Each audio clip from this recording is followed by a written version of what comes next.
नमस्कार दोस्तों, उषा की आवाज़ चैनल में आप सभी का स्वागत है। हमारी आज की कहानी है माँ बनी सासू माँ। माधुरी एक पढ़ी लिखी लड़की थी। आज माधुरी को देखने लड़के वाले आने वाले थे। लड़के तरुण को माधुरी बहुत अच्छी लगी। तरुण की माँ लता को भी माधुरी बहुत पसंद आई। तरुण और माधुरी ने आपस में कुछ देर बात की और अंत में तरुण की माँ और माधुरी के पिता ने रिश्ता पक्का कर दिया। आज लता बहुत खुश थी क्योंकि उनके बेटे तरुण का विवाह माधुरी से हो गया था। उसकी बहू बहुत गुणवान थी। तरुण का विवाह संपन्न होने और नई बहू माधुरी के गृह प्रवेश पर लता बहुत खुश थी। बहू को आशीर्वाद देने आए सभी लोगों के सक्षम लता यही कहती, मेरी बहू तो मेरे लिए बेटी है। मेरे लिए बहू और बेटी में कोई फर्क नहीं। माधुरी भी यह बात सुनकर खुश होती और भगवान के प्रति आभार व्यक्त करती और स्वयं को भाग्यवान समझती। शादी के कुछ दिनों बाद लता ने वर्षों से घर के काम के लिए रखे गए 2 नौकरों को काम से निकाल दिया और कहा, अब बहू आ गई है, तुम लोगों की कोई ज़रूरत नहीं। माधुरी हैरान थी।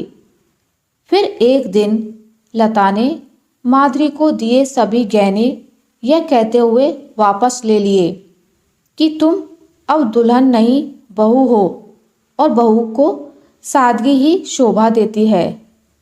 माधुरी एक बार फिर विस्मित थी। एक दिन माधुरी को तेज बुखार होने के कारण घर का पूरा काम करने के बाद वह बिस्तर पर लेटी ही थी कि लता आकर बोली, उठ, पूनम आई है, उसके लिए खाना बना दे। माधुरी ने आज पहली बार मना करते हुए कहा, माँ, आज आपकी इस बेटी की तबीयत ठीक नहीं है। खाना मैंने अधिक ही बनाया है। पूनम दीदी भी अच्छे से खा लेंगी। लेकिन लता गर्म रोटी की जिद पर ही अड़ी रही।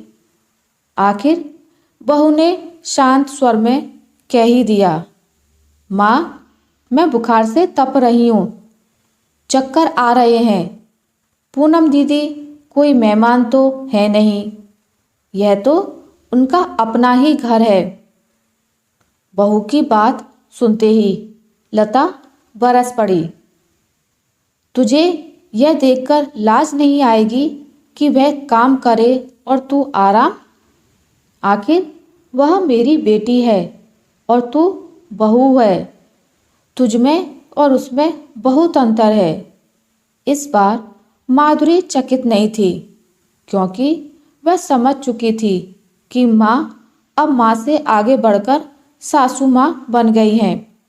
आशा करती हूँ आपको मेरी आज की कहानी अच्छी लगी होगी।